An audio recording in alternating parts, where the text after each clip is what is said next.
এই দোয়াটা জিবরাইল আলাইহিস সালাম রাসূলুল্লাহ সাল্লাল্লাহু আলাইহি ওয়াসাল্লামকে শিখিয়ে দিয়েছিলেন এবং রাসূলুল্লাহ সাল্লাল্লাহু আলাইহি ওয়াসাল্লাম এই দোয়াটা খালিদ বিন ওয়ালিদ রাদিয়াল্লাহু আনহুকে শিখিয়ে দিয়েছিলেন। এই দোয়াটা যদি আপনারা পড়তে পারেন, ভবিষ্যতের যে কোনো শঙ্কা, আশঙ্কা, বিপদ আপদ, বালা মুসিবত এই বিষয়গুলোর ব্যাপারে আল্লাহর পক্ষ থেকে একটা সাকিনা এবং সুকুন হৃদয় নাজিল হবে। একটু বড়, যেহেতু এখানে তালেবে ইলমগণ অনেক, তারা তো শুনলেই মুখস্থ করতে পারবেন, তাই আমি নোট করে আনছি। এবং জ্ঞান তো লুকিয়ে রেখেও লাভ নাই, প্রচার করলেই লাভ, আপনারা আমল করলে আমি নাকি পাবো ইনশাআল্লাহ।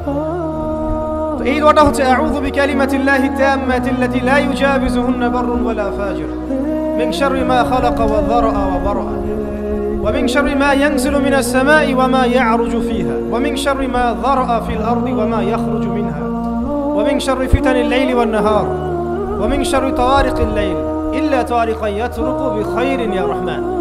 এই দোয়াটার উপর আমল করতে থাকেন, দেখেন ভবিষ্যতের আশঙ্কা দূর হয়ে যাবে ইনশাআল্লাহ।